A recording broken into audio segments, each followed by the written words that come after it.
Bien, ahora sí pasamos entonces a nuestro primer panel, desafíos de la hora actual a los derechos humanos. Tal como les mencioné, lamentablemente el doctor Manuel Burga, destacado historiador y director del Lugar de la Memoria, no nos puede acompañar por problemas de salud, pero están con nosotros tres destacados especialistas, investigadores y activistas de los derechos humanos, ¿no? Que combinan el compromiso con los derechos humanos con la reflexión profunda sobre algunos de sus aspectos. En este primer panel van a estar con nosotros el doctor Javier Mujica, que es director ejecutivo de Perú Equidad, la doctora Paloma Lara, que es responsable de políticas públicas y derechos humanos del TEDIC Paraguay, y el doctor Sergio Díaz Botero, de la Universidad Gran Colombia, responsable del Observatorio de Derechos Humanos de dicha universidad y el presidente de la Academia Colombiana de Derecho Internacional. Al momento de presentar a cada uno de ellos, haré mayor referencia a sus contribuciones en el campo de los derechos humanos. Cada uno de ellos va a tener 20 minutos para una primera presentación. En el curso de las mismas estaremos recogiendo comentarios y preguntas, tal como ha indicado Gabriela. Culminadas las tres presentaciones, les compartiremos estas preguntas, comentarios, y tendrán entonces una segunda ronda de 7-8 minutos para de esa manera cerrar sus presentaciones. Sin más preámbulo, vamos a dar en primer lugar la palabra al doctor Javier Mujica. Él es egresado de la Facultad de Derecho de la Universidad Católica del Perú. Ha tenido además estudios fuera del país. Es un destacado no solo laboralista, sino un experto en temas vinculados con la relación entre derechos humanos y la agenda contemporánea de la globalización. Y en ese sentido tiene una experiencia muy rica en el desarrollo de casos que tienen que ver con el uso de los instrumentos de comercio internacional para la protección y defensa de derechos humanos. Y a través de Perú Equidad, institución que fundó y que dirige, desarrolla una agenda que incluye, más allá de los derechos laborales, los derechos socioambientales, ¿no? Y el conjunto de temas relevantes de la agenda contemporánea. Al doctor Mujica le pedimos, y aceptó con mucho gusto, presentarnos sus reflexiones en torno a los nuevos desafíos en el mundo del trabajo, en particular en el contexto de la crisis actual. Buenas noches, Javier. Tienes entonces 20 minutos para tu presentación. Adelante. Muy buenas noches, Eduardo. Muy buenas noches a todas, a todos los que nos escuchan. Quisiera en primer lugar agradecer por la gentileza de invitarme a participar de este primer Congreso Andino de Derechos Humanos y este noveno Congreso Peruano de Derechos Humanos. Te pediría, Eduardo, si me puedes habilitar para compartir la pantalla y acompañar esta presentación con algún texto que quería compartir con todos ustedes. La agenda propuesta tiene que ver con el impacto de la emergencia sanitaria global, regional y local en el ejercicio de los derechos humanos, y yo voy a concentrarme en lo que esto tiene que ver con el ejercicio de los derechos humanos, laborales y sindicales. No sé si tienen la imagen en pantalla. ¿Sí? Sí la tenemos, Javier, adelante. Y está tu imagen. Adelante. Perfectamente. Quisiera hacer un recordario, digamos, de lo que significan los derechos de las personas que trabajan en el ámbito del Sistema Internacional de Protección de los Derechos Humanos. Las normas internacionales que reconocen los derechos de los trabajadores tienen muy larga data y son expresión de la lucha que los trabajadores centenariamente para reivindicar su dignidad en el ámbito del trabajo, y que se remontan a las primeras luchas para limitar la jornada de trabajo y la explotación de sectores como los niños o las mujeres. Eran sometidas a jornadas extendidas de trabajo en las viejas factorías durante la primera revolución industrial, y que dieron pie al establecimiento, en primer lugar, de algunas leyes reconociendo algunos límites a estos abusos, que luego se constitucionalizaron en algunos países y finalmente en 1919, después de la Primera Guerra Mundial, dieron lugar a la creación de la Organización Internacional del Trabajo y a la adopción del convenio número 1 de la OIT, que es el que limita la jornada de trabajo a las 8 horas. A partir de entonces se fue desarrollando de una manera mucho más amplia el reconocimiento y el establecimiento de garantías de protección para los derechos y la dignidad de las personas que trabajan. Y así en 1948 se adoptaron 3 instrumentos claves muy importantes a nivel universal: la Declaración de los Derechos Humanos, la Declaración Universal, que es de diciembre de 1948. Algunos meses antes, en América, se había aprobado la Declaración Americana sobre Derechos y Deberes del Hombre, y simultáneamente también se había aprobado una Carta Interamericana de Garantías Sociales. Tanto en el caso de la Declaración Universal como en la Declaración Americana de Derechos Humanos se sentaron los pilares, la base del reconocimiento de los derechos humanos de las personas que trabajan en distintas dimensiones o planos. Lo que tiene que ver con el derecho a trabajar, lo que tiene que ver con los derechos en el trabajo mismo, lo que tiene que ver con los derechos para mejorar los derechos en el trabajo mismo, y el ejercicio de otras dimensiones de la dignidad humana protegidas también por los derechos en aspectos que no son o no se podrían reconocer como propiamente laborales. La Carta Interamericana de Garantías Sociales es un programa de acción para el desarrollo y la protección de los derechos de los trabajadores, avanzadísimo, yo diría de vanguardia. Esta norma, que no ha sido derogada y sigue vigente, es muy poco conocida, pero yo invitaría a leerla porque ahí aparecen instituciones realmente muy adelantadas que tienen que ver incluso con temas más contemporáneos, como por ejemplo la garantía de la igualdad de género en la protección de los derechos de las personas que trabajan. Años más tarde se aprobó el Pacto Internacional de Derechos Económicos, Sociales y Culturales en 1966, que también estableció un reconocimiento de estas distintas dimensiones de los derechos humanos que tienen que ver con las personas que trabajan, y 3 años más tarde la Convención Americana sobre Derechos Humanos. Esta convención, sin embargo, tiene una limitación, dedica más de 20 artículos a la garantía y protección de los derechos civiles y políticos, pero solo uno, el artículo 26, a la protección de los derechos económicos, sociales y culturales, que incluyen los derechos humanos en el ámbito laboral y sindical. Es el artículo 26, que a su vez hace una referencia a la Carta de la Organización de Estados Americanos, que tiene algunas expresiones que se podían considerar de ámbito programático o principista también en algún aspecto, vinculadas a las obligaciones, los compromisos, los deberes de los estados en relación con la protección de estos derechos económicos, sociales y culturales. Para paliar este déficit, el año 1988 se adoptó el Protocolo de San Salvador, el protocolo adicional a la Convención Americana sobre Derechos Humanos en materia de derechos económicos, sociales, culturales, y también incluye los derechos ambientales. El Protocolo de San Salvador, que reconoció los derechos humanos vinculados al trabajo y las libertades sindicales, como lo hacía el Pacto Internacional de Derechos Económicos, Sociales y Culturales, incluso en una manera más avanzada, por ejemplo, en lo que tiene que ver con la protección del derecho a la estabilidad en el trabajo, a la garantía de no ser despedido sino por una causa objetiva, prevista en la ley y debidamente comprobada.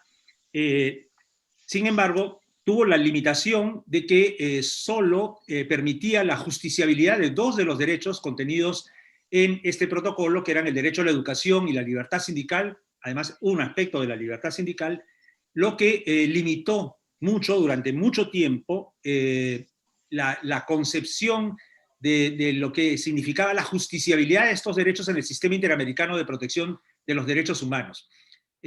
Muchos intentos por lograr la justiciabilidad de los derechos de los trabajadores a través del artículo 26 de la Convención Americana se enfrentaron a una perspectiva que no acogía de una manera sustantiva, diría yo, lo que podía significar esta protección a la luz de lo que mencionaba el artículo 26, que para que todos lo podamos recordar, establece la obligación de los estados de tomar medidas para garantizar progresivamente la plena realización de los derechos humanos. Es más o menos como lo dice el artículo 2 del Pacto Internacional de Derechos Económicos, Sociales y Culturales.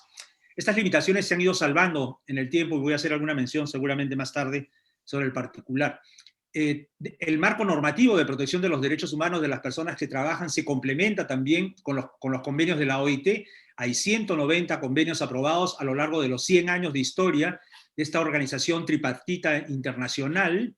El último fue el convenio aprobado el año pasado en relación con la protección de las personas que trabajan y en particular de las mujeres, de la violencia y del hostigamiento sexual, por ejemplo, convenios que, como las anteriores normas que he venido citando en el campo universal y en el campo regional interamericano, se complementan también con otras normas de derechos humanos. Básicamente casi todas ellas tienen referencias a la protección de los derechos de las personas que trabajan, por ejemplo, de las mujeres, en lo que hace la Convención para erradicar todas las formas de discriminación contra la mujer, o también en la Convención de Derechos del Niño, o en la Convención Internacional de los Derechos de los Trabajadores Migratorios y sus Familias. Incluso la propia Convención 169 de la OIT hace referencias a las necesidades de protección que estos derechos demandan y a las obligaciones de los estados en este aspecto. El contenido de estas normas ha sido desarrollado específicamente en lo que hace a los derechos humanos en el trabajo, o al trabajo también, en los comentarios generales del Comité de Derechos Económicos, Sociales y Culturales de las Naciones Unidas, el CEDES, los comentarios 18 y 23, que también invitaría a repasar, lo mismo que la jurisprudencia de la Corte Interamericana de Derechos Humanos, quizás tempranamente en torno a casos como el caso Baena Ricardo y otros contra Panamá, o en relación con la protección de la libertad sindical en relación con algunos casos de Perú, como el caso Wilca Texe y otros, Wilca Texe contra Perú, y el caso de Saúl Cantoral y Consuelo García versus Perú, en los que también se hizo referencia a estos derechos. Más actualmente, esto tiene que ver con sentencias más recientes, como la sentencia del caso Lagos del Campo. ¿Ha pasado algo aquí? ¿Seguimos conectados? ¿Perdonen? Sí. Ya. Muy bien. Y también se deben mencionar las directrices de la Organización para la Cooperación y el Desarrollo Económico, las directrices de la OCDE sobre empresas multinacionales, o los objetivos de desarrollo sostenible de las Naciones Unidas, que hacen referencia a los derechos humanos vinculados con el trabajo. Estos derechos pueden ser categorizados en varios niveles. Ya lo había adelantado: los derechos relacionados con el trabajo, las libertades y derechos derivados del trabajo, esta protección transversal a el derecho a la igualdad de trato y de no discriminación, y la relación holística de estos derechos con otros derechos también imprescindibles para garantizar la protección de los derechos laborales. Voy a avanzar rápidamente porque esto es solamente un repaso de lo que es este marco internacional de protección de los derechos humanos, los derechos relacionados con el trabajo que aquí se citan, que se pueden reconocer en estas normas internacionales que he mencionado, tanto las de carácter universal como las regionales y los convenios de la OIT, la prohibición de la esclavitud, del trabajo forzoso, la reivindicación y garantía de la libertad de trabajo, los servicios gratuitos de empleo, el derecho al trabajo en sentido estricto, la protección del empleo, la seguridad en el empleo, la estabilidad laboral y la protección contra el desempleo. Estos son todos los derechos relacionados directamente con el trabajo. Los derechos derivados del trabajo, el derecho a condiciones justas, equitativas y seguras en el trabajo, la jornada, las vacaciones, los descansos remunerados, etc. El derecho a recibir una remuneración justa que permita llevar a cabo un proyecto de vida, una vida digna para el trabajador, el derecho a asesoría y capacitación vocacional y ocupacional.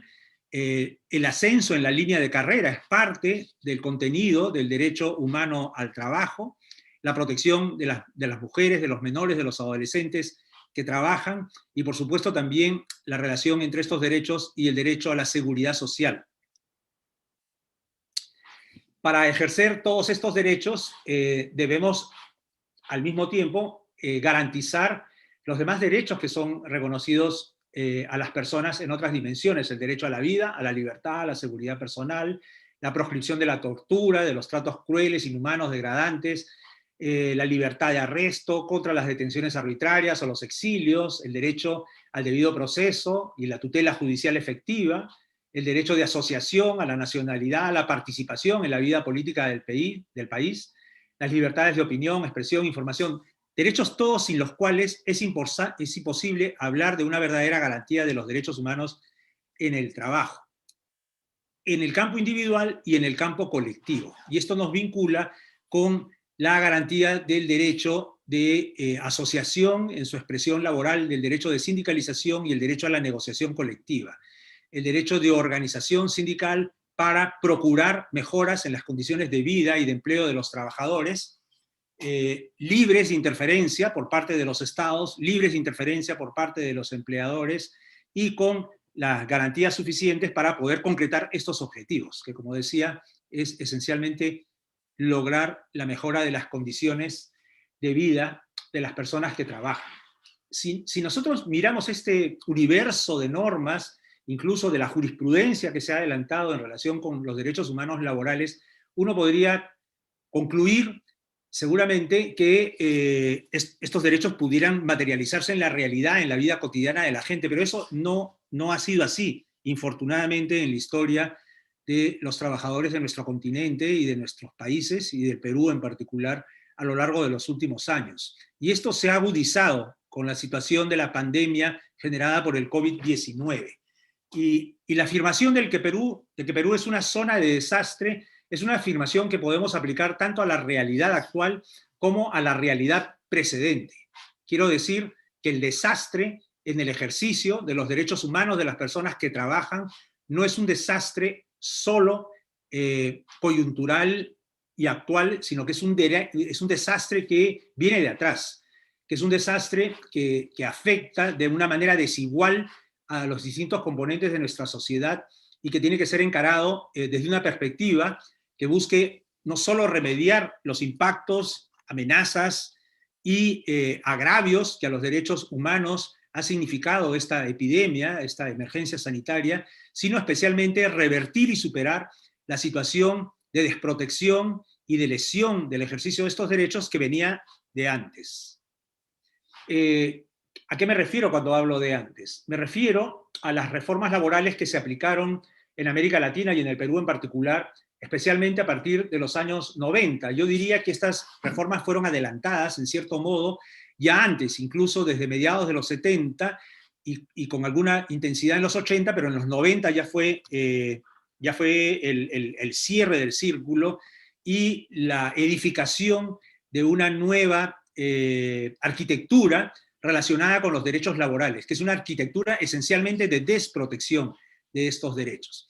Esto respondió a los programas de ajuste estructural que fueron recomendados por las agencias financieras internacionales como el Fondo Monetario Internacional o el Banco Mundial durante la época de la crisis de la deuda externa en toda América Latina y en una buena parte del mundo, dicho sea de paso, que supusieron un quiebre del enfoque de garantismo social que había preservado hasta entonces el derecho en nuestras comunidades nacionales, en el ámbito doméstico e incluso en la esfera constitucional. El garantismo social reposa sobre la idea de que el Estado no es un agente neutro ante la desigualdad material de los distintos actores de nuestras sociedades, que el Estado tiene que comprometerse por garantizar la igualdad de oportunidades y la equiparación de la situación de estos distintos actores más allá de la igualdad formal. Y este garantismo social había permitido plasmar, positivar en nuestra legislación un conjunto de instituciones con un enfoque protector del derecho del trabajo. Sin embargo, a raíz de estas reformas estructurales de los años 90, se construyó una suerte de hipótesis fundante que visualizaba los derechos de los trabajadores como un obstáculo a la inversión, como un obstáculo a la generación de empleo e incluso como un obstáculo a la formalización de nuestra economía. Si los empresarios no podían invertir más y generar más puestos de trabajo, si los empresarios informales no se formalizaban, era porque había unos sobrecostos, que eran básicamente los derechos de los trabajadores. Una legislación rígida que no permitía la flexibilidad con que la inversión debería manejarse y por tanto exigía, demandaba cambios que se implementaron justamente a lo largo de estas reformas flexibilizadoras implementadas desde los años 90. Y en el corazón de estas reformas uno identifica algunos aspectos claves, uno de los cuales es la ruptura de los principios de causalidad, continuidad e igualdad de trato en esta legislación. Si uno lee en el caso peruano, para los estudiantes peruanos que nos están escuchando, la exposición de motivos del decreto legislativo 728 que se aprobó durante el gobierno del señor Fujimori en 1991, en marzo del 91, si mal no recuerdo, reconocerá esto que estoy diciendo aquí. Y en consecuencia, si el principio clave de la protección de la estabilidad en los empleos era el principio de causalidad, es decir, que a una labor permanente, propia del giro permanente de mi empleador, lo que corresponde es un contrato a plazo indefinido, un contrato estable de larga duración. A una labor eventual, ocasional, accidental, que no corresponde con ese giro permanente de mi empleador, lo que corresponde es un contrato temporal, un contrato a plazo fijo, un contrato de corta duración. Ese principio de causalidad se quebró y en consecuencia se facilitó la contratación temporal de los trabajadores. Cuando yo estudié Derecho del Trabajo, a mediados, en la segunda mitad de los años 70, el 70% de la población económicamente activa o ocupada, asalariada, tenía contratos a plazo indefinido, gozaban de estabilidad laboral. Hoy día esa proporción se ha invertido. El 70% de los trabajadores en Perú que están ocupados en el sector formal de la economía están vinculados por contratos temporales de corta duración. Se rompió el principio desde ahí de continuidad, puesto que quedó librada a la voluntad del empleador la duración de estos contratos. Y con ello, naturalmente, la propia formalización de estos empleos. Esto permitió desmantelar los avances que había logrado el sindicalismo. En el Perú, a principios de los años 90, más o menos, un poco más del 20% de la población económicamente activa asalariada hacía parte de un sindicato, estaba sindicalizado. Con esta imposición de esta temporalidad de los contratos laborales, se produjo una suerte de genocidio en el ámbito sindical y se despidió a los dirigentes sindicales, no se renovó contratos a aquellos que querían organizarse sindicalmente, y los sindicatos se redujeron 4 veces. Hoy en día no representan ni el 5% de esta población económicamente activa. Todo lo cual ha conducido a una radical precarización de la mano de obra. El COVID ha venido a reforzar esta situación de desastre. Se estiman en más de 6 millones, yo diría poco menos de 7 millones, los empleos perdidos como consecuencia de la pandemia. En el segundo trimestre de este año 2020, la inactividad laboral creció en 104%. Perú es el primero de 9 países estudiados por la OIT en América Latina que más ha sufrido la destrucción de puestos de trabajo.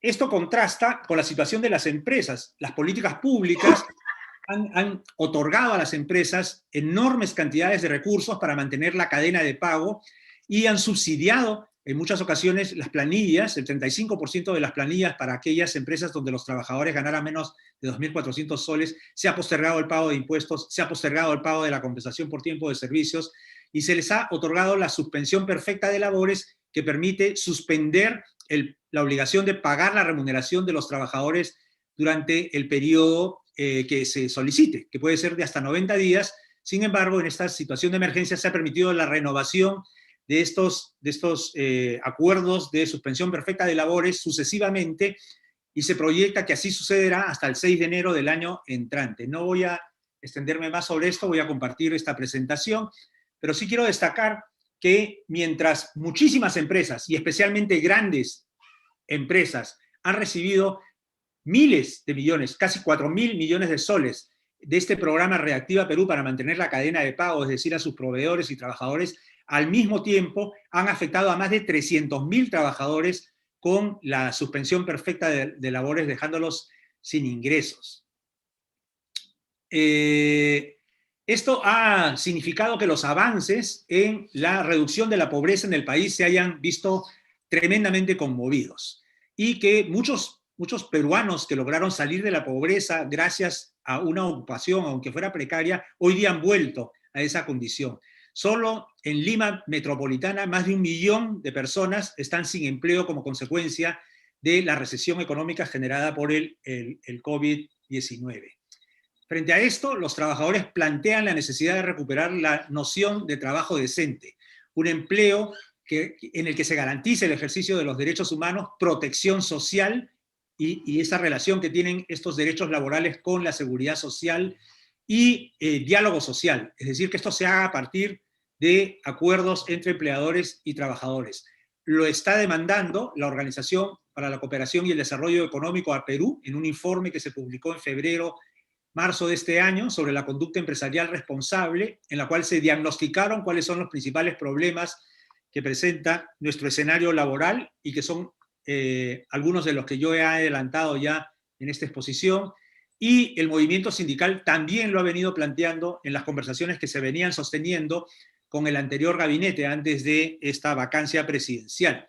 Y se han planteado, y con esto termino, algunas medidas que tienen que ver en el corto plazo con la protección de la vida y la salud de los trabajadores, lo mismo que sus empleos y sus ingresos, porque esos son el fundamento del ejercicio de sus demás derechos, que se adopten medidas para una reactivación económica que privilegie la actividad de la micro y pequeña empresa, que genera más del 90% del empleo nacional en condiciones de bioseguridad, que se garantice el cumplimiento de la ley laboral a través del reforzamiento de la inspección del trabajo y que se fortalezcan los mecanismos de diálogo social.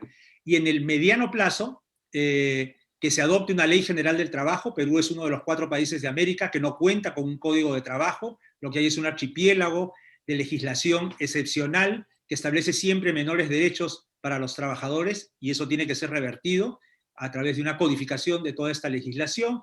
Se tiene que revisar la política nacional y el Plan Nacional de Competitividad y Productividad, porque esa política que fue aprobada en diciembre de 2018 y desarrollada en julio del 2019 parte de las mismas hipótesis de trabajo con las cuales se edificó toda la flexibilización laboral de los años 90. Parten de la hipótesis de que los derechos de los trabajadores son un obstáculo para la inversión y no hay evidencia empírica que lo respalde, sino todo lo contrario. Se necesita un programa nacional de trabajo decente y una reforma de la seguridad social, y con eso garantizar el respeto de los derechos fundamentales de los trabajadores. Dicho a la carrera, pero de una manera amplia. Gracias. Muchas gracias Javier, pues una capacidad de síntesis muy grande porque nos has reseñado un poco el panorama de conjunto de los derechos laborales y a su vez nos has dado una aproximación muy precisa y crítica a cómo están esos derechos siendo afectados en el contexto de la crisis actual. Muchas gracias por eso. Después, en la segunda ronda, tendrás ocasión quizás de responder algunas preguntas más específicas. A continuación, vamos a dar la palabra y presentar a Paloma Lara Castro, que es responsable de políticas públicas y derechos humanos del TEDIC, Paraguay. Esta es una institución que tiene como uno de sus misiones, como una de sus prioridades, promover los principios de una cultura libre y defender los derechos civiles en Internet. El tema de los derechos en Internet, que es un tema emergente muy importante además, y es por ese motivo que la invitamos y ella aceptó con mucho gusto esta invitación. Ella es abogada, candidata a magíster en Derecho en la Universidad de Buenos Aires, y como se ha dicho, tiene experiencia en trabajar políticas públicas con perspectiva de derechos y ha litigado en diversas ocasiones en terreno nacional e internacional. Sin más preámbulo, entonces, dejamos a Paloma Lara para su presentación esta noche, también durante unos 20 minutos. Buenas noches, Paloma, adelante. Buenas noches, Eduardo, muchas gracias. ¿Me escuchan bien? Adelante. Okay. ¿Ahí me escuchan? ¿Me escuchan? Sí, Sí, se escucha okay. bien, se escucha bien. Sí. Bueno, buenas noches a todos y a todas y a todes. Gracias por la invitación. Como mencionó Eduardo, yo soy analista de políticas públicas de una ONG basada en Paraguay que se llama TEDIC. Nosotras trabajamos lo que es derechos digitales. En esta ponencia me gustaría un poco hablar sobre los derechos digitales y las implicancias en contexto COVID específicamente, pero para eso me gustaría hacer una breve introducción sobre a qué nos referimos cuando hablamos sobre derechos digitales. Derechos digitales refiere a los derechos humanos en Internet, en entornos digitales y así también como en la implementación de tecnología donde se debe aplicar una perspectiva de derechos humanos. En este caso, nosotras en nuestro trabajo encontramos una serie de desafíos cuando hablamos de derechos digitales. Primeramente que si bien hay derechos humanos que ya están reconocidos tanto en legislaciones internacionales como en las aplicaciones nacionales de todos los países, referente a derechos humanos fundamentales, valga la redundancia, de todas maneras, vemos con preocupación que estos derechos no son aplicados de igual forma, no son garantizados de igual forma, ni siquiera son contemplados en un nivel de importancia tal cuando estamos hablando de entornos digitales. Y a eso nos referimos, por ejemplo, cuando hablamos de espacios digitales como Internet o cuando hablamos de cualquier cuestión que implique una implementación de tecnología en una sociedad. Vemos que actualmente nos encontramos en un ritmo de crecimiento exponencial de la tecnología, entonces muchas veces nos encontramos ante argumentos que dicen, por ejemplo, no, pero la tecnología va avanzando tan rápido que la legislación no le puede seguir la mano. Y en realidad no se trata de eso porque ya hay derechos reconocidos que se manifiestan y deberían garantizarse de igual forma en entornos digitales. Entonces vemos por un lado que no se garantizan de igual manera porque muchas veces son minimizados o muchas veces son invisibilizados, lo cual implica que son desprotegidos. Y por otra parte vemos que también hay necesidad de una creación de marcos jurídicos legales más específicos cuando estamos hablando de derechos digitales. Entonces, si bien se pueden aplicar los mismos derechos marco, cuando hablamos de derechos humanos, hay una necesidad de tener ciertas legislaciones específicas que den lugar a la regulación sobre ciertas cuestiones de implementación de tecnología. Es como cuando hablamos de la Constitución de cualquier país, donde se establecen ciertos derechos marco, pero luego debe existir una reglamentación para ver cómo se va a garantizar ese derecho, cómo se va a aplicar. Entonces es cuando vemos una serie de obstáculos en cuanto a la garantía de los derechos humanos en entornos digitales. Eso como para dar una breve introducción.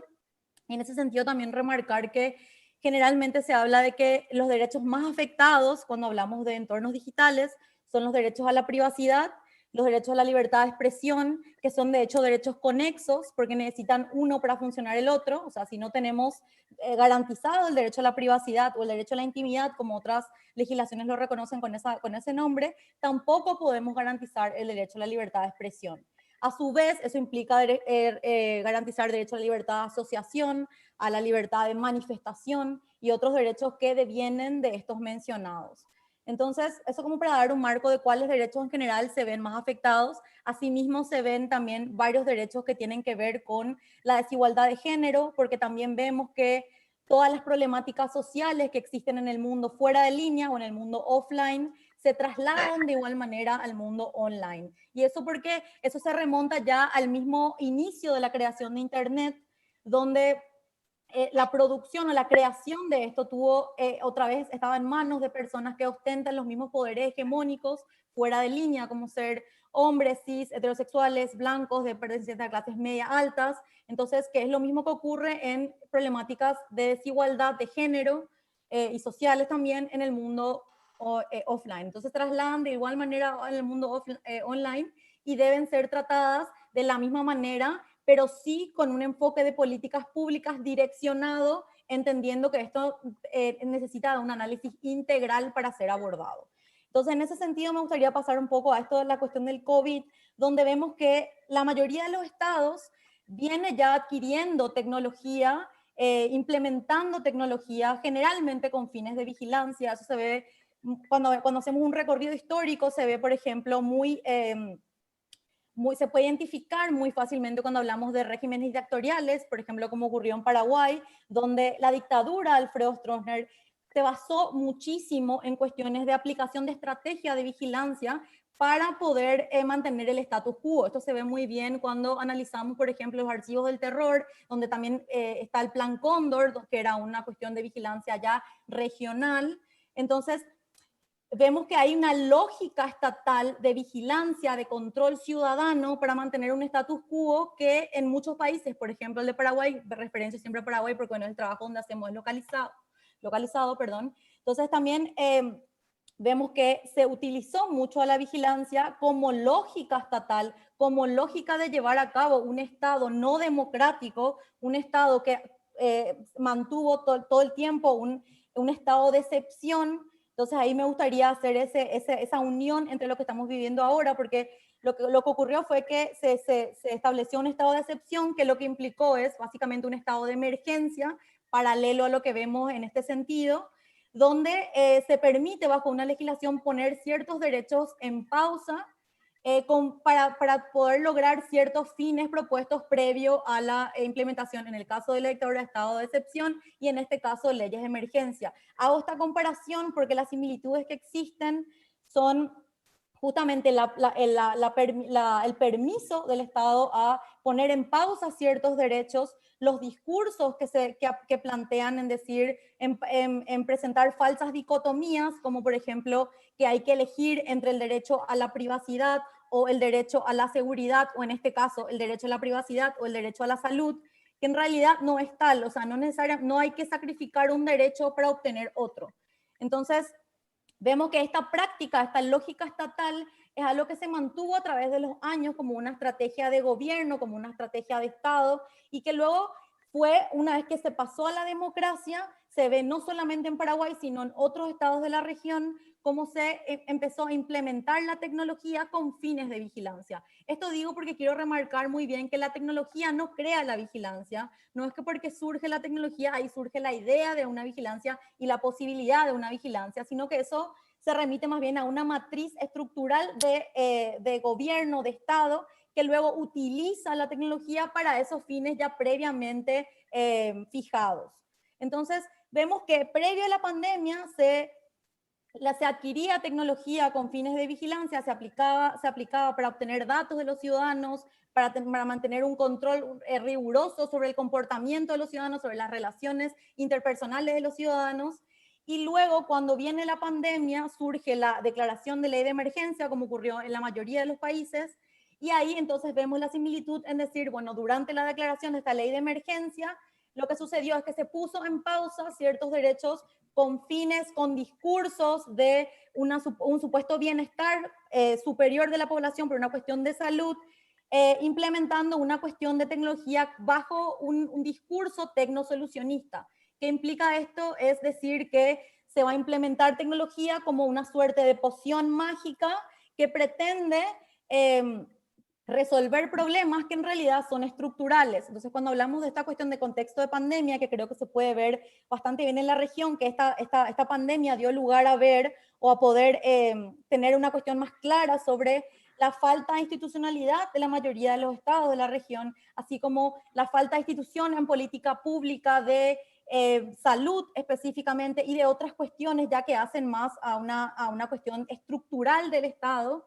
Entonces, bajo un discurso de implementar una tecnología que supuestamente va a solucionar algo, que en realidad no va a solucionar porque es estructural, pero a su vez lo que ocasiona es que se implementa una tecnología bastante avanzada sin tener ningún marco de derechos humanos por detrás que limite o regule esta acción de vigilancia estatal. Ya se ha dicho en organismos internacionales que para que un Estado pueda aplicar una tecnología que pueda tener fines de vigilancia, debe sí o sí aplicar un examen tripartito, es decir, que tiene que cumplir un test de razonabilidad, proporcionalidad y necesariedad, entre otros. Esto es como para mencionar los tres principios básicos de cómo un Estado tiene que evaluar la implementación de una política, de una tecnología que puede llevar a violentar derechos humanos fundamentales. Entonces, lo que ocurre en contextos de emergencia es que como hay un contexto donde existe mucha desesperación alrededor, mucho miedo,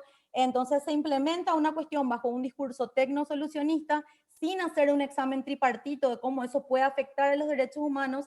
No se hace un estudio realmente de cómo se va a aplicar esta tecnología, cuáles son las posibles consecuencias que va a tener, y tampoco se hace parte a la sociedad en esta decisión y en la implementación. No hay procesos de transparencia, porque la transparencia no solamente implica que la ciudadanía debe de enterarse sobre una implementación tecnológica, sino que debe necesariamente saber de cómo va a funcionar esa implementación, quiénes van a tener acceso a esa implementación, por cuánto tiempo, cuál es la finalidad, y si eso va a seguir o no posterior a la pandemia, que son principios básicos de cuando hablamos en el derecho internacional. Muchas veces también lo que ocurre en entrecruce con estas problemáticas que estoy mencionando es que muchos países, por ejemplo Paraguay, no tienen una ley de protección de datos integral. Entonces ahí otra vez se cruzan estos grises de la ley que de alguna manera permiten o facilitan a ciertas violaciones de derechos humanos. Entonces, por ejemplo, cuando hablamos de qué tipos de tecnologías se implementaron durante este periodo de pandemia y se siguen implementando,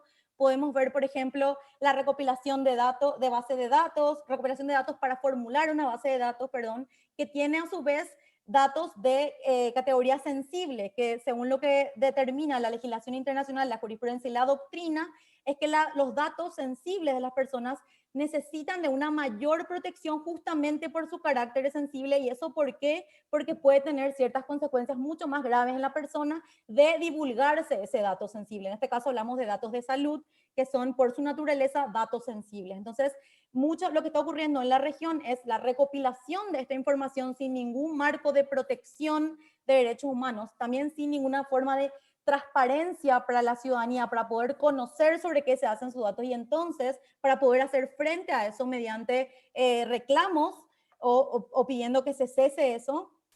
Y también a su vez no se puede saber porque no está transparentado, o sea, no hay garantía de que esa base de datos recopilada con información sensible no va a poder ser utilizado para otras finalidades e incluso que no se va a seguir recopilando posterior a que termine la pandemia. Eso ocurre, por ejemplo, puedo dar un ejemplo de lo que ocurre en Paraguay, que es un programa que se llama Ñangareco, que es un programa que surge del Estado, que es para hacer frente a personas, o sea, tiene un fin noble, digamos, que es para poder proporcionar cierta ayuda económica a personas que están en situaciones de vulnerabilidad, pero lo que ocurre es que no tienen una política de protección de datos o de resguardo a la privacidad, entonces almacenan todos estos datos de personas que están en situación de vulnerabilidad y no tenemos ninguna garantía de que no sean utilizados para otras finalidades, como por ejemplo bases de datos de partidos políticos, como ya ha sido algo ocasionado en otros momentos históricos.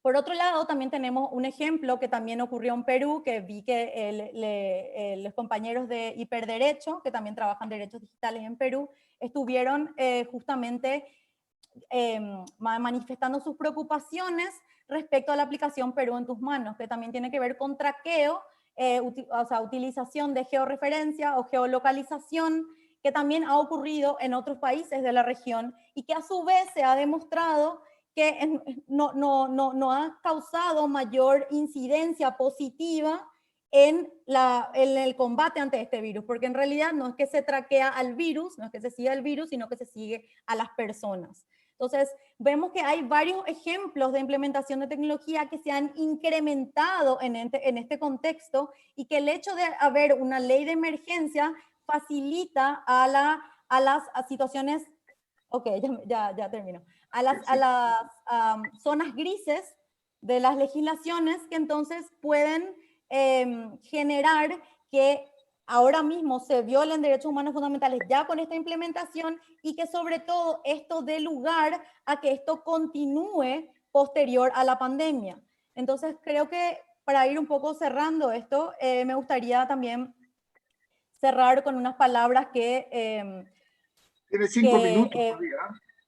Perdón, ok, tengo 5 minutos, ok. Igual con esto ya termino, me gustaría cerrar un poco con las palabras que sacó el alto comisionado de la ONU respecto a esta cuestión a esta problemática que estoy exponiendo, donde dicen que si bien reconocemos la gravedad de la actual crisis de salud y reconocemos que el derecho internacional permite el uso de poderes excepcionales en respuesta a amenazas significativas, recordamos urgentemente a los estados que cualquier respuesta de emergencia al coronavirus debe ser proporcionada, necesaria y no discriminatoria.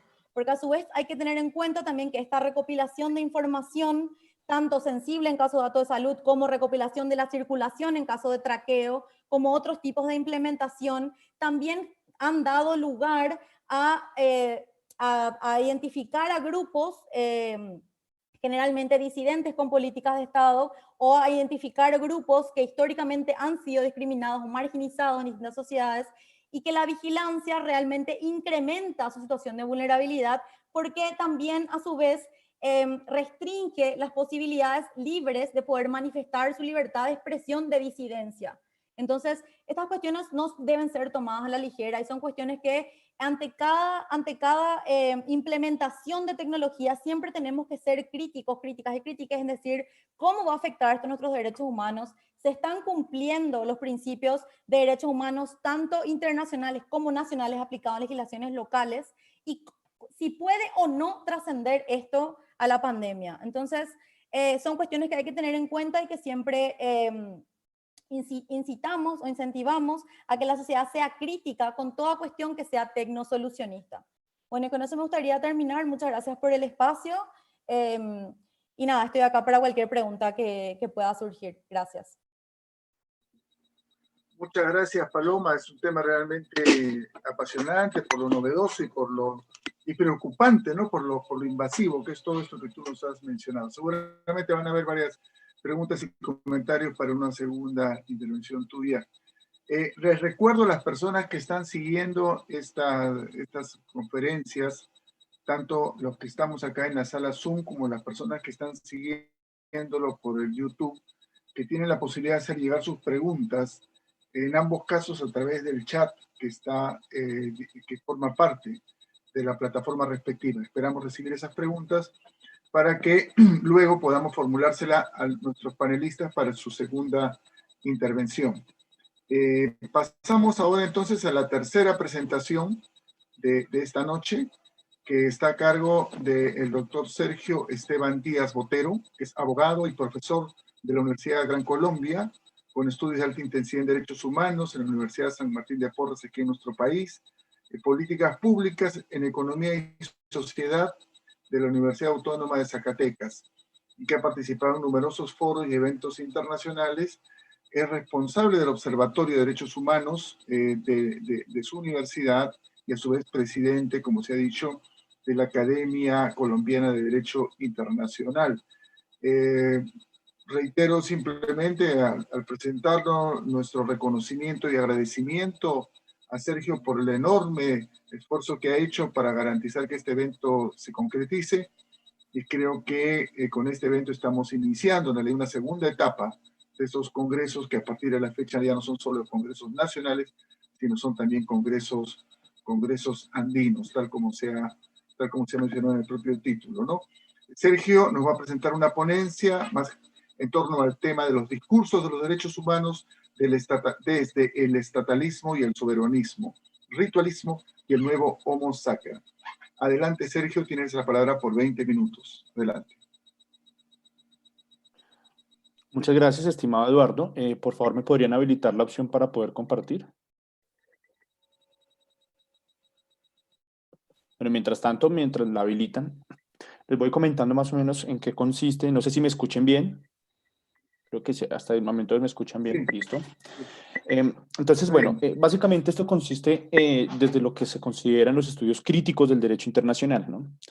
Los estudios críticos del derecho internacional surgen precisamente, entre comillas, desde la Escuela de Frankfurt, al menos también realizando como una suerte de críticas sociales a lo que se puede hablar desde el ámbito de las ciencias sociales, ¿no?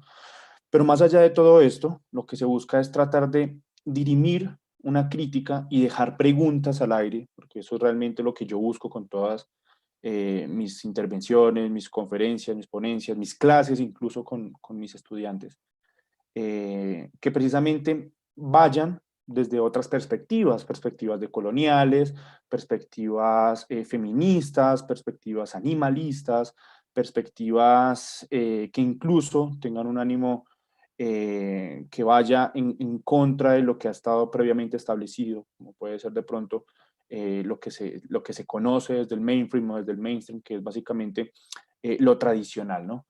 En ese punto, digamos, he decidido de pronto emprender una suerte de cruzada para tratar de comenzar a revisar el sistema y el ordenamiento internacional desde varias aristas. Una de esas aristas es precisamente la perspectiva internacionalista anquilosada en lo que puede ser la soberanía y el estatalismo, ¿no? Entonces, digamos, desde allí también se pueden construir de pronto otras visiones de lo que pueda concebirse como una sociedad internacional en donde todos y todas podamos ser partes reales sin que únicamente se nos conciba como un instrumento que está diseñado para llegar a un fin, es decir, sin que se rompa la primera máxima del imperativo categórico kantiano, que es la del ser humano es un fin en sí mismo. En estos momentos, si ustedes se dan cuenta, y también esta ponencia, esta conferencia surge mientras yo estaba recostado en cama en momentos de pandemia, y vi una conferencia de un profesor que se llama Arvind Bogdandi. Él es el director del Instituto Max Planck para Derecho Internacional y Derecho Comparado, que realizó en colaboración con el profesor Pedro Sánchez acerca de la vinculatoriedad que tienen las directrices de la Organización Mundial de la Salud y el reglamento internacional de la Organización Mundial de la Salud, precisamente para todos los estados que la confirmaron. Entonces, digamos, desde allí comienza como a surgir esa idea de lo que puede ser incluso un ánimo social o global sobre el cual de pronto se puede revisar un poco mejor la perspectiva del derecho internacional de los derechos humanos y cómo precisamente más adelante en el tiempo, digamos en este año, he revisado un poco acerca de las perspectivas del derecho internacional de los derechos humanos, cómo surgen, aunque duela de pronto un poco a mí me dolió un poco al menos concebir el hecho de que los derechos humanos surgen de los contextos conflictivos. Entonces en estos momentos voy a compartir mi presentación. Disculparán de pronto si no es la más bonita, no soy un diseñador gráfico, pero pues se hace lo que se puede con lo que se tiene. Bueno, comenzamos acá. Este es el título que decidí darle: Discurso de los derechos humanos desde el estatalismo y el soberanismo, ritualismo y el nuevo Homo Sacer. Vale aclarar una cuestión, estimado Eduardo, y es que no soy el presidente de la Academia Colombiana de Derecho Internacional, yo soy el secretario general de la Academia de Derecho Internacional, de la Academia Colombiana de Derecho Internacional. El presidente es Víctor Bernal, yo, como les comento, soy solamente el secretario, perdón. Bueno, comenzamos acá. Vamos a hacer un pequeño barrido sobre lo que en esencia muchas veces se nos ha mostrado a nosotros en los libros de texto para las personas que de pronto no tienen la oportunidad de estudiar derecho, que estudian otras carreras o que incluso no han pasado por una universidad. Eso es lo de menos. Digamos que en este punto tenemos que tener un lenguaje mucho más transdisciplinar. Pero en este momento vamos a tratar de revisar estos conceptos. Voy a tratar de hacerlo de la forma más sencilla posible. Cuando nosotros hablamos de Estado-Nación en la palestra y en el orden del derecho internacional, nos vamos a remitir a un concepto sumamente copernicano que surge hacia el año 1648 con la celebración de la Paz de Westfalia, con los tratados de Osnabrück y de Münster, que básicamente darían precisamente ese paso inicial para que las ciudades-estado o los feudos precisamente también comenzaran a desaparecer paulatinamente, ¿no? Entonces, digamos, desde el punto de vista del derecho internacional o de la historia del derecho internacional, este sería un punto de inflexión bajo el cual de pronto surgirían esas ficciones que nosotros vamos a llamar hoy en día estados-nación modernos. Incluso desde allí se podría concebir la aparición de ese imaginario que nosotros vamos a denominar Estado, porque no es más que un imaginario. Las fronteras son imaginarias, todas las divisiones políticas son imaginarias, simplemente las tenemos ahí, ¿sí? O de pronto nosotros como una construcción social tratamos de imponer una suerte de fronteras como por ejemplo muros, como por ejemplo cercas, pero en esencia no es una frontera que nosotros podamos decir que está efectivamente. Incluso si se dan cuenta, dentro de la naturaleza existen alguna suerte de fronteras naturales como por ejemplo los ríos, los lagos, los aluviones, pero estos incluso lo que hacen es conectar de pronto de una forma mucho más efectiva distintos pueblos, como por ejemplo el río Nilo, que conectó varios pueblos en África, como por ejemplo el Rin, que también conectó varios pueblos en Europa, como por ejemplo el Támesis y el Sena, que también ha conectado varios pueblos en sus contextos también europeos. Incluso a Colombia y a Perú nos conecta un río, que es el río Amazonas. Empieza como el río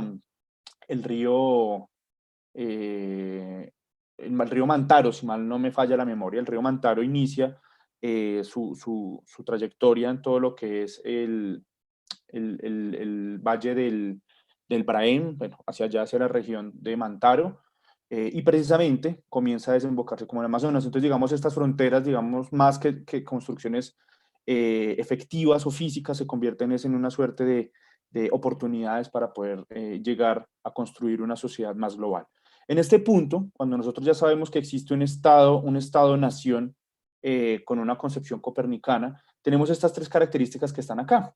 Desde allí surge precisamente el concepto moderno del Estado-nación y se asocia de forma casi que inmediata al concepto de soberanía.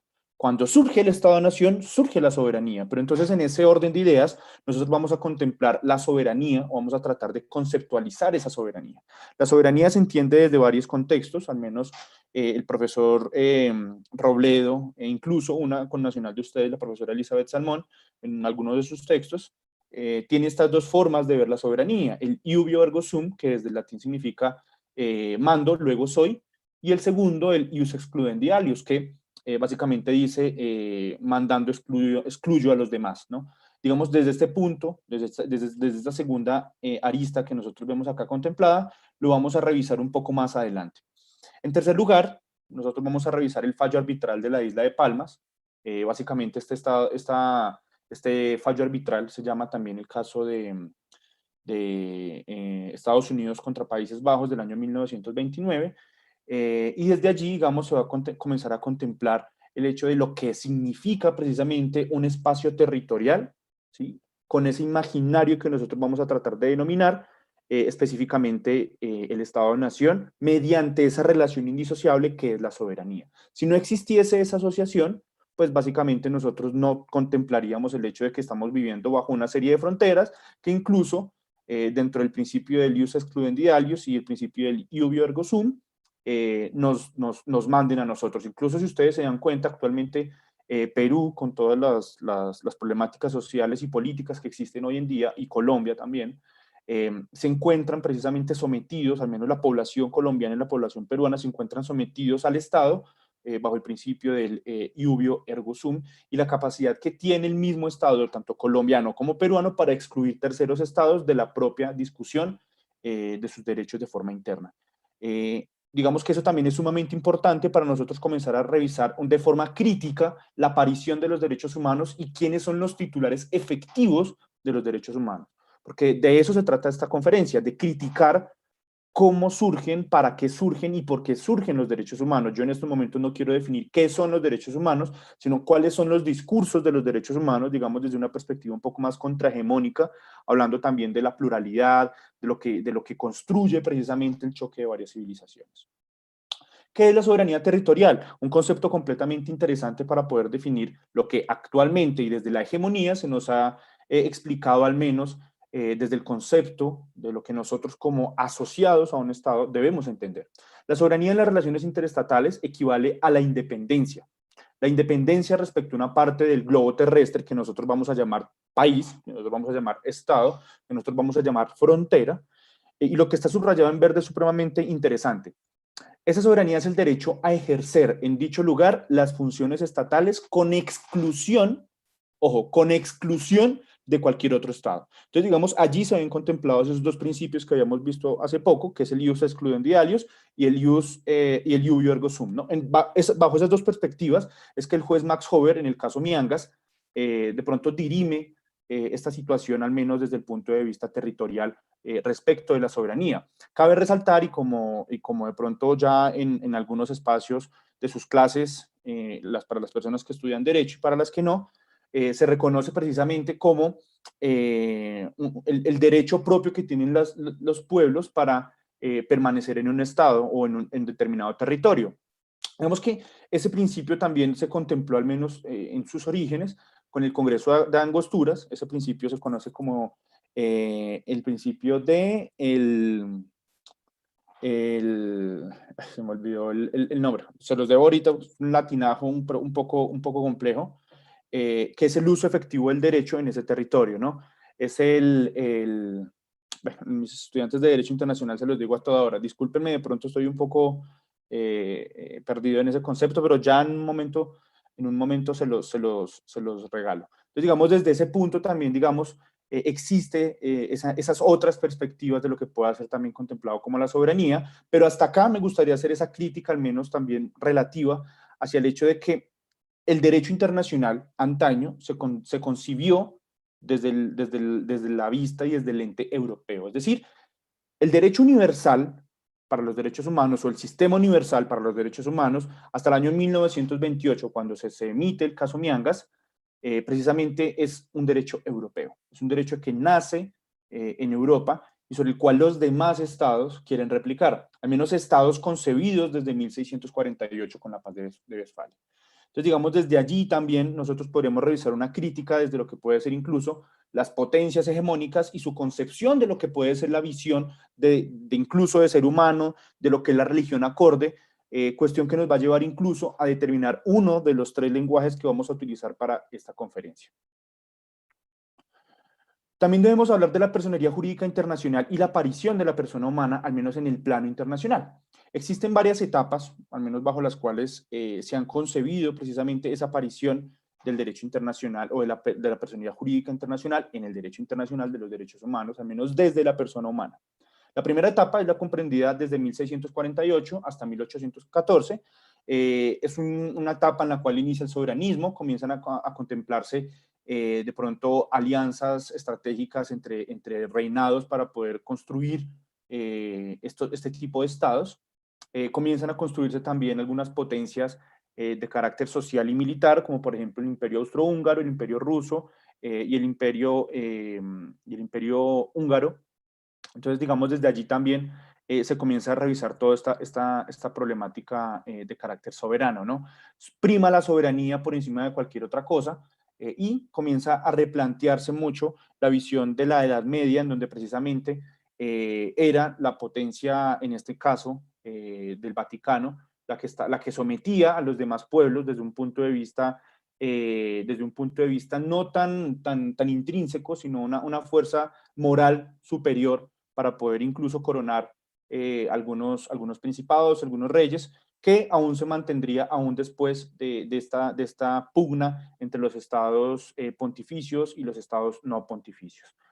La segunda etapa, nosotros vemos que se comprende o está comprendida desde el año 1815 hasta el año 1914, pero dicho sea de paso, en la etapa anterior, vale recalcar el año 1776 y el año 1789, las 2 grandes revoluciones que darían inicio precisamente al constitucionalismo actual, en este caso la Constitución, la Conferencia Constitucional de Virginia, obviamente también, y como mera coincidencia, en Pensilvania, perdón, que sería un estado clave actualmente para definir la presidencia del actual presidente de los Estados Unidos, la presidencia del país nórdico y hegemónico además, y la Revolución Francesa de 1789, que también ha sido denominada por muchos doctrinantes como la Revolución demoliberal burguesa, porque lo único que se hace es cambiar de un sistema bajo el cual una persona tiene el mando a un sistema bajo el cual varias personas tienen el mando. Entonces, digamos, la clase burguesa lo que hace es mantener una suerte de elecciones que ya el mismo rey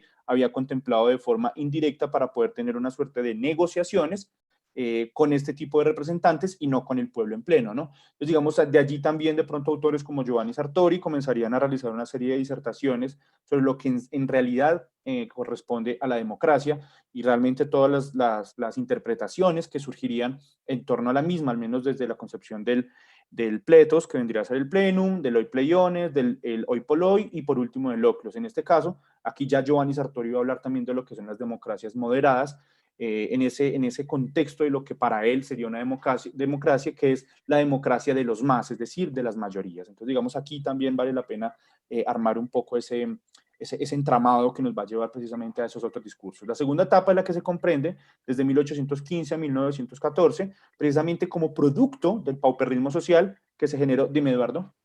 5 minutos. ¿Tengo 5 minutos? Sí. Ok, perfecto.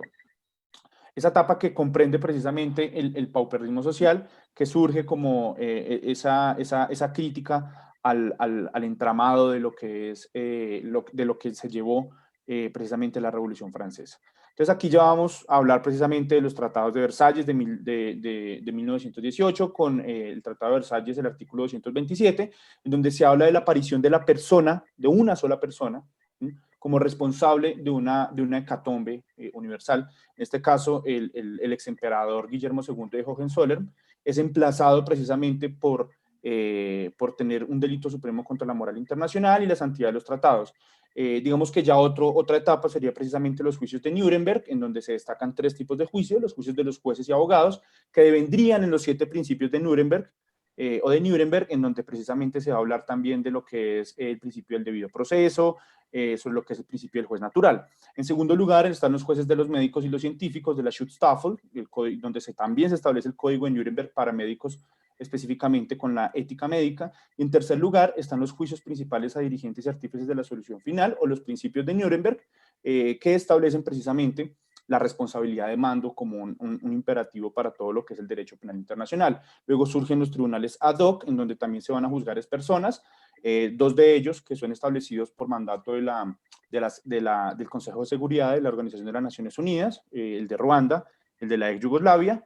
Luego están los de Sierra Leona, Camboya, Timor del Este, Kosovo, Bosnia y Herzegovina y Líbano, establecidos de forma unánime por apoyo de la Organización de las Naciones Unidas. Y aquí ya vamos a comenzar a hablar de la primera lengua o el primer lenguaje sobre la aparición y el discurso de los derechos humanos. Y es relativo precisamente a la teoría de la destrucción creativa, obviamente ideada por economistas, y desde aquí también yo quiero que nosotros contemplemos al menos esa visión de la teoría de conflictos, al menos desde varias aristas, ¿no? No solo Karl Marx fue uno de los idearios también de la teoría de conflictos, también está, por ejemplo, el profesor Schumpeter, el profesor Muske y el profesor Robert Dahl. Allí tomé de pronto este concepto de Schumpeter, en donde básicamente se habla de la destrucción creativa del capitalismo para poder generar una serie de conceptos que van en contraposición a lo que de pronto muchas veces nosotros desde las ciencias sociales contemplamos como la creación social o el hecho social. Aquí tomé precisamente esta cita del mismo profesor Schumpeter en uno de sus textos sobre precisamente la destrucción creativa en procesos capitales, que dice lo siguiente: la destrucción creativa es un proceso de mutación industrial que incesantemente revoluciona la estructura económica desde adentro, destruyendo incesantemente la antigua y creando incesantemente una nueva. Es como una suerte de ciclo en donde básicamente lo que hace es producirse energía de forma económica. Esto, digamos, también tiene mucho que ver con una de las teorías de Jürgen Habermas, al menos desde su discurso del mundo de la vida y del mundo del sistema, del Lebenswelt, al menos desde donde concibe la dignidad humana, ¿no? La defensa de los derechos humanos se nutre de la indignación de los humillados por la violación de su dignidad humana. Ergo, si no existiese una indignación de los humillados, no existiría una lucha por la dignidad humana. Entonces, digamos, este concepto está acuñado en uno de sus artículos cúspides, que es básicamente el concepto de dignidad humana y la utopía realista de los derechos humanos. Y por último, en este punto, en el primer lenguaje, quiero de pronto hacer un énfasis en Fabián Salvioli, hablando de que el sistema universal de protección de los derechos humanos es completamente caótico, porque de allí se habla precisamente de la expansión. Es caótico porque está expandiéndose en todas direcciones para poder llegar de pronto al segundo lenguaje, que es un poco más complejo desde ese punto de vista. Segundo lenguaje, choque de civilizaciones. Se generan derechos humanos precisamente porque existen líneas de fractura entre varias civilizaciones. Esta es una de las teorías más importantes dentro de la teoría de conflictos, que está acuñada precisamente por Samuel Huntington. Existen 9 civilizaciones: la occidental, la ortodoxa, la nipona, la africana, la cínica, la hindú, la islámica, la budista y la latinoamericana. Cuando chocan 2 civilizaciones por varias cuestiones, incluso por cuestiones limítrofes o por cuestiones migratorias, de pronto como se ve en este caso entre la civilización africana y la civilización occidental europea, existe precisamente la contemplación de nuevos derechos humanos. Entonces allí precisamente se ve que efectivamente existe una nueva visión de lo que pueden ser los derechos humanos. Existe una pregunta sobre si pueden o no convivir varias civilizaciones en un mismo territorio. Pues el profesor George Schwarzenberger, hablaba precisamente de que sí, pueden existir varias civilizaciones en un mismo territorio, y pues pone como ejemplo la civilización nipona, en este caso en la era Meiji, en el año 1862, cuando precisamente trata de confluir económicamente la cultura nipona económica y la cultura estadounidense. Entonces, digamos, desde allí se comienza a contemplar que varias civilizaciones pueden compartir un mismo territorio, dejando en dilema o en contraposición la teoría del profesor Johann Galtung, la teoría Trascend sobre los estudios de paz, de que se crean macroconflictos cuando varias naciones o varios pueblos intentan culturalmente asumir una porción territorial.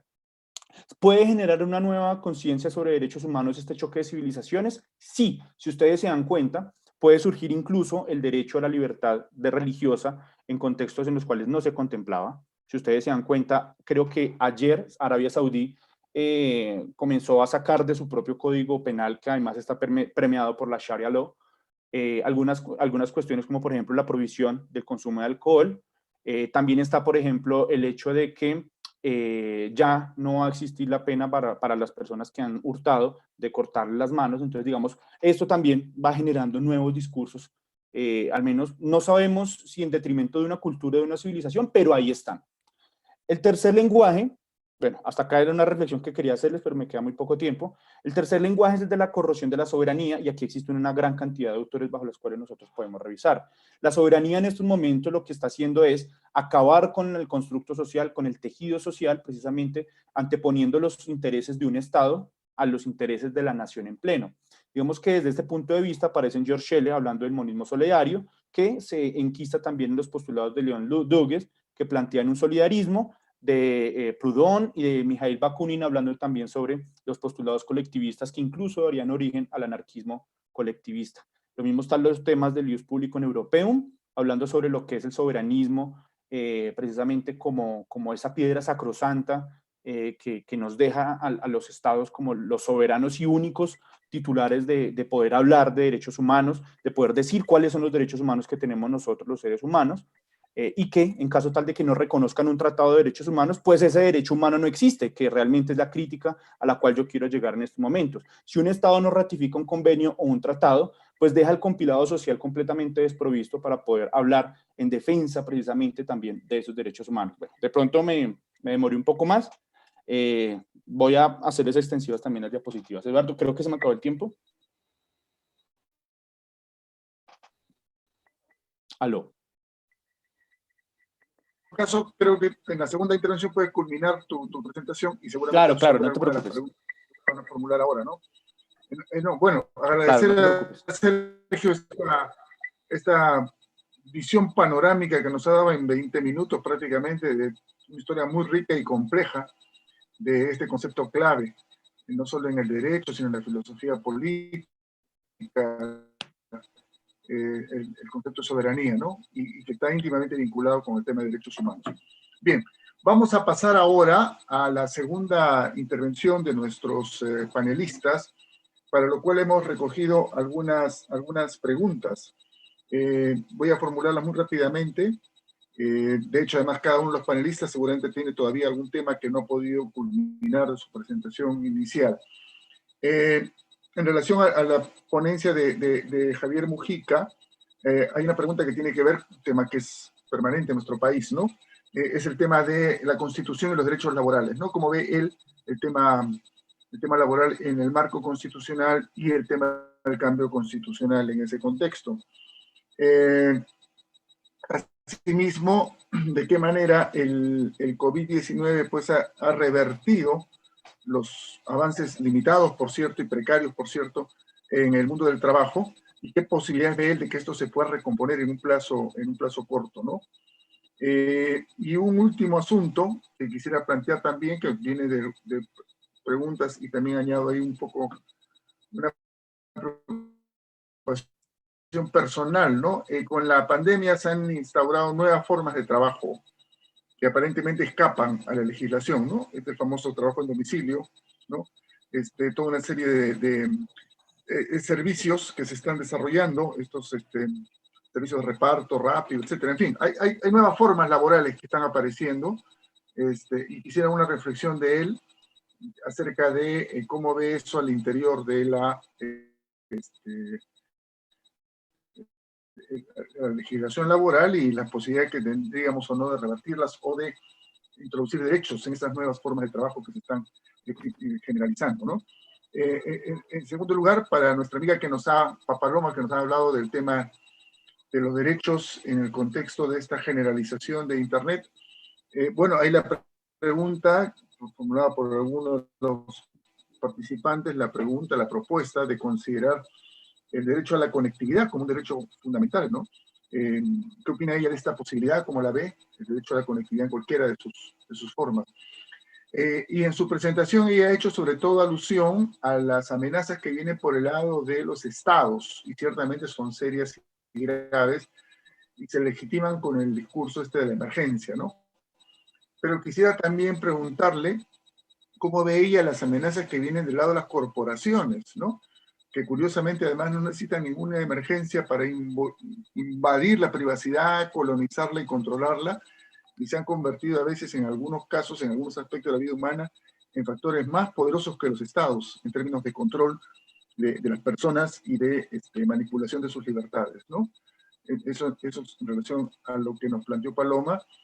Y en relación a lo de Sergio, creo que una pregunta que convendría plantear es cómo, después de esta revisión panorámica, en un mundo en que se creía que el tema de la soberanía se estaba básicamente diluyendo, ¿no? Por la globalización, sobre eso hablaremos el día jueves, con alguien tan interesante y potente en sus reflexiones como Óscar Ugarteche, pero creo que aquí también conviene plantear el asunto. Un mundo en que se pensaba que la soberanía estatal se iba a diluir por el tema de la globalización. Con la pandemia lo que hemos visto es un reverdecimiento de la soberanía, es impresionante, ¿no? Por ejemplo, el caso de la Unión Europea, ¿no? Cada estado se maneja como quiere, ¿no? Cierra fronteras, abre fronteras, establece esto, aquello. Lo que aparentemente se había avanzado como políticas públicas europeas ha quedado bien en suspenso, ¿no? Con esto. Entonces, ¿cómo ve el tema de la soberanía en el presente y hacia adelante, ¿no? En fin, ahí son dos preguntas que hemos recogido de los dos auditorios. Y nos damos entonces unos 7, 8 minutos, rodaría que seamos en esos precisos para no alargar demasiado este panel, que además tiene ciertamente una riqueza muy grande y será motivo para seguir conversando a lo largo de las sesiones. Le damos entonces la palabra en primer lugar a Javier Mujica por 7 minutos. Yo le avisaré 2 minutos antes para que vaya culminando su presentación. Adelante, Javier. Muchas gracias, Eduardo. Yo quisiera partir recuperando algo que dijo Sergio Esteban, que rememoró a Habermas cuando habló de la indignación de los humillados como el motor de la creación del derecho, en cierta forma, ¿no?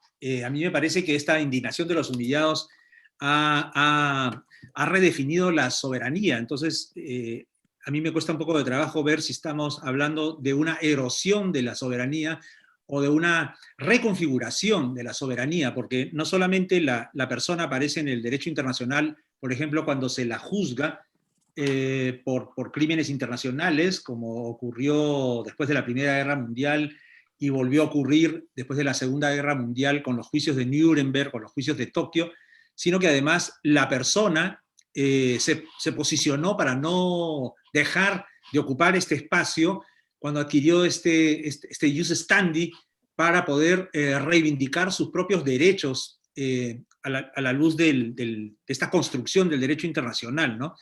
Y este proceso fue paralelo también con esta reconceptualización de la relación entre el derecho internacional y el derecho interno, ¿no?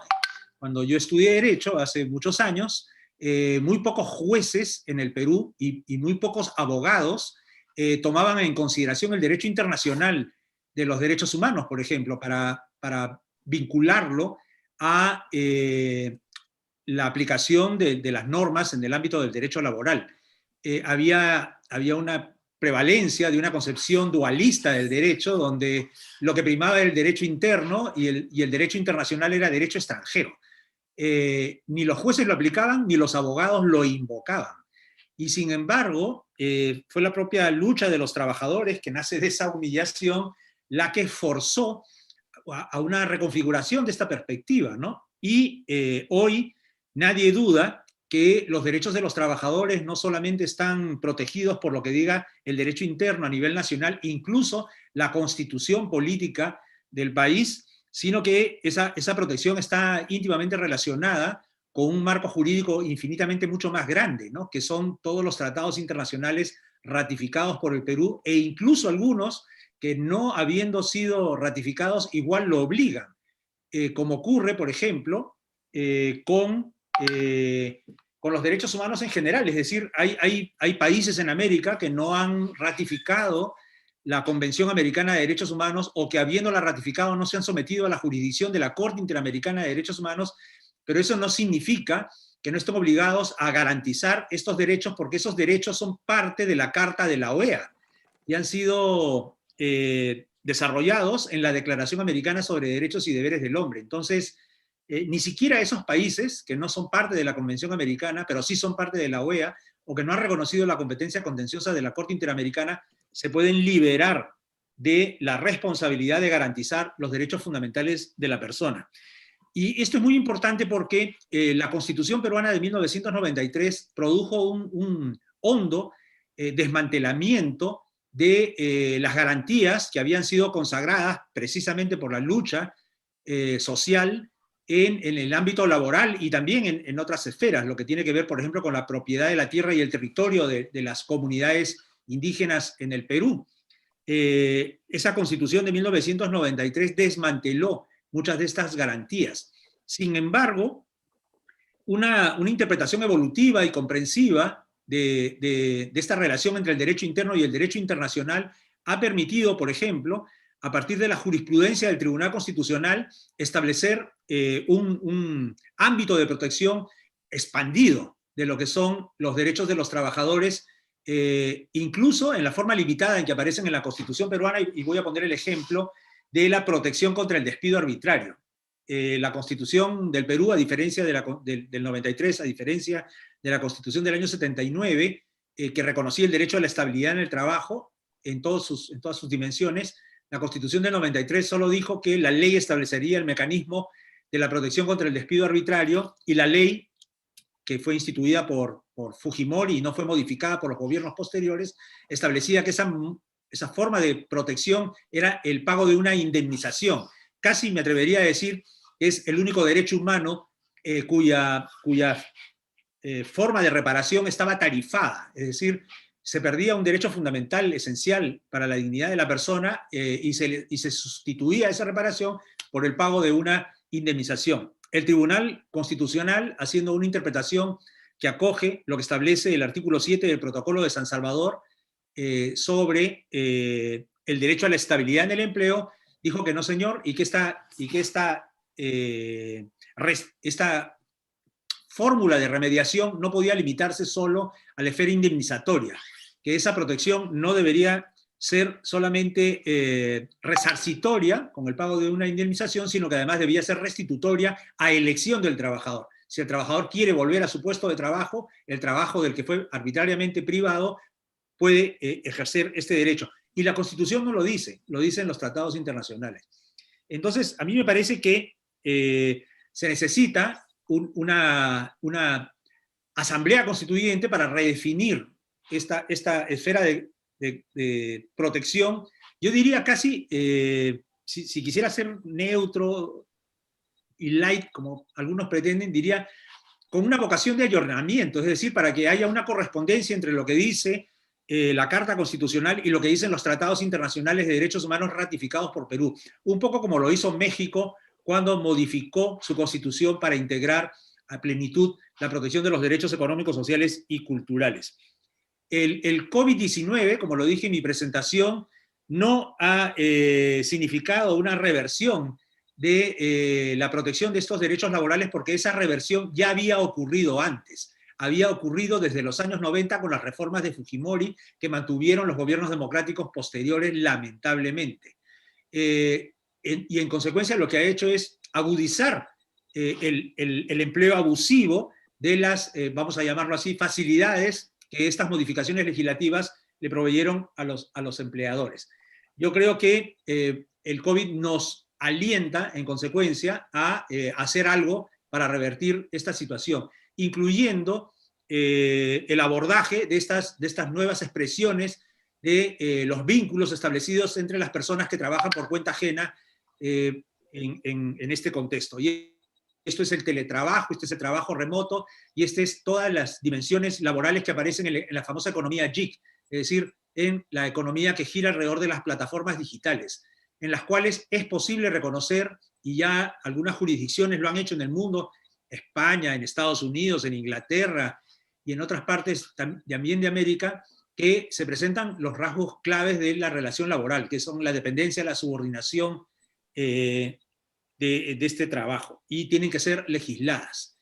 Hay ya avances en esa perspectiva, y yo creo que con una mirada comprometida con los derechos humanos, podemos aportar en esa dimensión. Tiempo. Muchas gracias, Javier, muchas gracias. Exacto en el tiempo, además. Tiene ahora la palabra por 7 minutos Paloma Lara, también para sus comentarios y para responder algunas preguntas planteadas. Adelante, Paloma.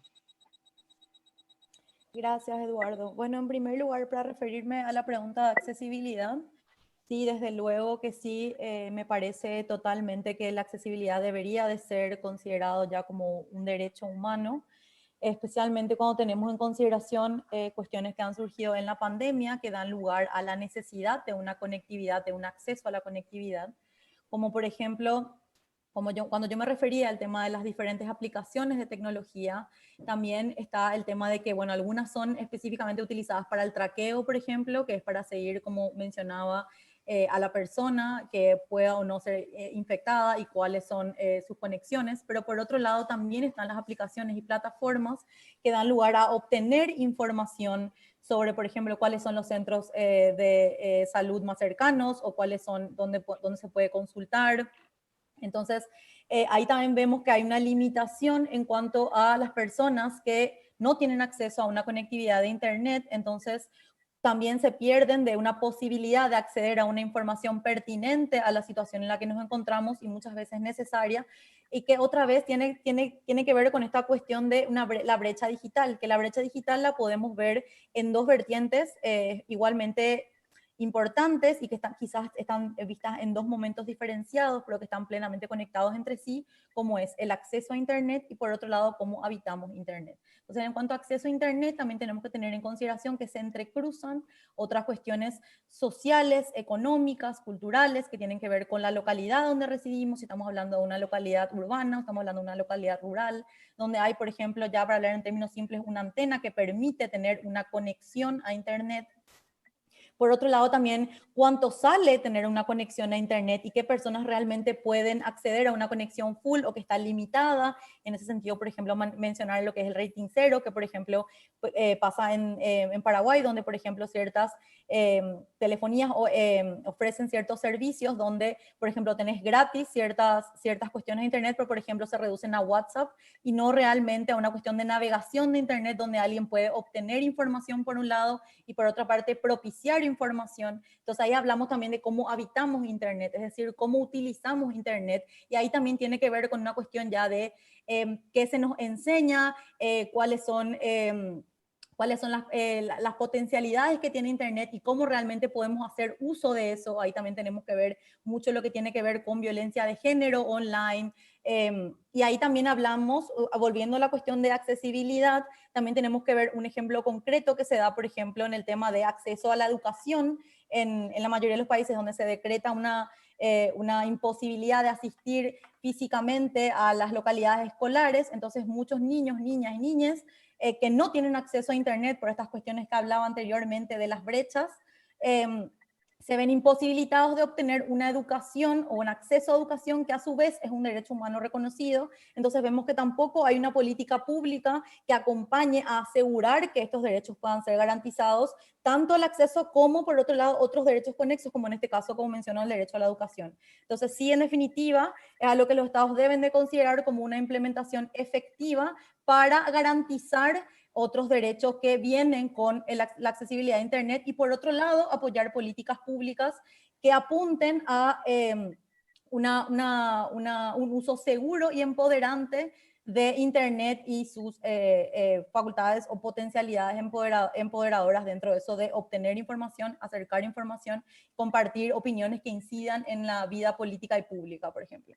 Por otro lado, para referirme a la pregunta que es en cuanto a las corporaciones y cuál es su rol también en esto que hablamos en términos de vigilancia, y en definitiva que las corporaciones constituyen una industria de la vigilancia porque claro, desarrollan una implementación por un lado que a veces es vendida o otorgada al Estado para utilizar estas cuestiones como que hablaba anteriormente con fines de vigilancia, pero también es utilizado por el sector privado sin ningún tipo de margen de derechos humanos que pueda regir cómo cómo funcionan estas tecnologías y cuáles son las consecuencias a las que puede llevar, específicamente cuando hablamos de derechos humanos. Para dar un ejemplo, tenemos, por ejemplo, las cámaras de vigilancia que de repente se ponen afuera de una casa, que filman lo que está sucediendo en una cuadra, en una calle, qué pasa ahí, cuál es la información que se recopila, cómo puede ser utilizada y dónde están los marcos de protección ahí. O sea, ahí hablamos también de prueba digital, que es un tema súper interesante, pero ya que tengo pocos minutos tampoco me quiero exceder.